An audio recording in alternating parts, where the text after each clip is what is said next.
everyone, and welcome to the very first episode of English Matters Presents. I'm your host, Owen Williams, and today we're going to look at British cinema. We'll focus on a British film director, two of his most famous films, and some of the specific language that they use. Then at the end, there'll be a related competition, so stay tuned for that. Before we get into it, a bit more about myself. Like I said, my name is Owen. I'm originally from London, but now I live in Poland. I used to teach English, but now I'm a copywriter, and I've been writing for English Matters and Business English magazine for about 5 years now. One of my latest articles features in this edition of the magazine, and it's called British Blockbusters. So let me share my screen, and we will look at some of the language that it uses.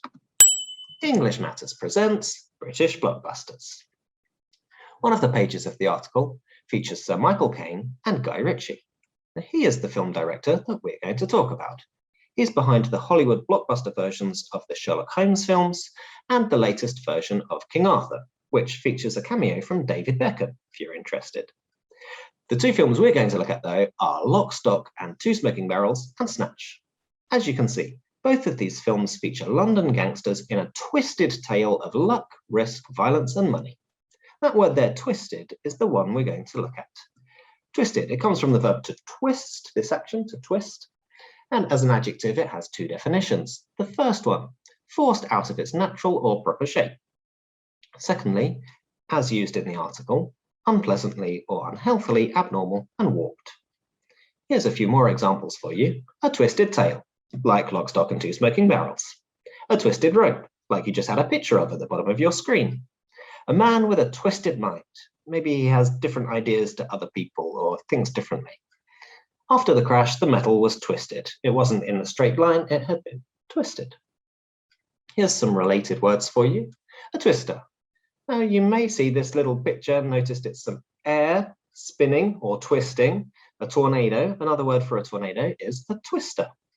There's also a film called Twister about people who chase twisters. Makes sense.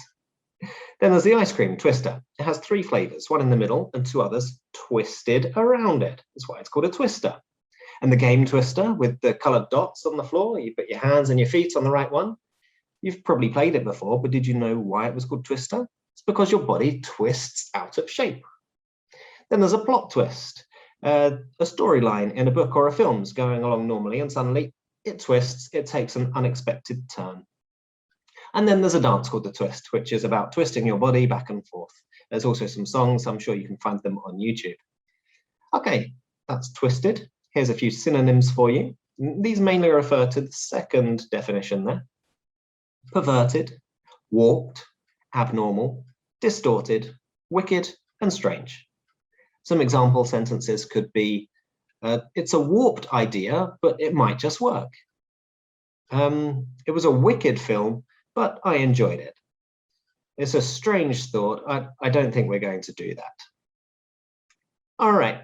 That's enough about Twister. Now it's time for the fun competition about Cockney rhyming slang.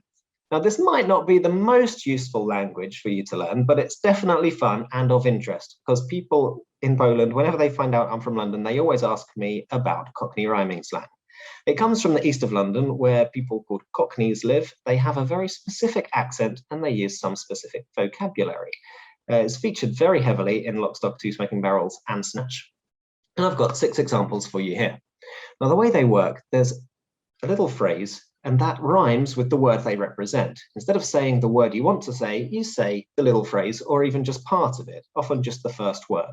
What I'm going to do is give you an example sentence using the phrase, and you have to try to guess what the word is. So number 1, I'm so tired, I can't be bothered to climb up the apples. So tired, I can't be bothered to climb up the apples. Apples and pears. Stairs. Bees and honey. Oh, I don't do my job for the bees. I do it because I like it. Or I'd love to buy those new shoes, but I don't have enough bees. Bees and honey? Money. Bottle and stopper. These represent a word that's also slang, and it's slang for law enforcement. For example, he was being chased by a bottle. Bottle and stopper, copper. Adam and Eve. I couldn't Adam and Eve what he was telling me. It was so surprising. I couldn't Adam and Eve what he was telling me. It was so surprising. Adam and Eve, believe. Barney Rubble. If you do that again, you'll be in Big Barney. Barney Rubble, trouble, and boat race. I hope listening to these examples of Cockney rhyming slang has put a smile on your boat. Boat race, face. Now, like I said, these aren't the most useful words, but they are interesting, they are fun. You'll hear one or two of them every now and then, and I hope that listening to them has made you bubble. Bubble bath, laugh. Okay, that concludes the first episode of English Matters Presents. I've been your host, Owen Williams. I hope you've enjoyed what we have shown you. Please hit the like button, please subscribe, and leave us a comment if there's something that you'd like to see in the next episode. Thank you, and goodbye.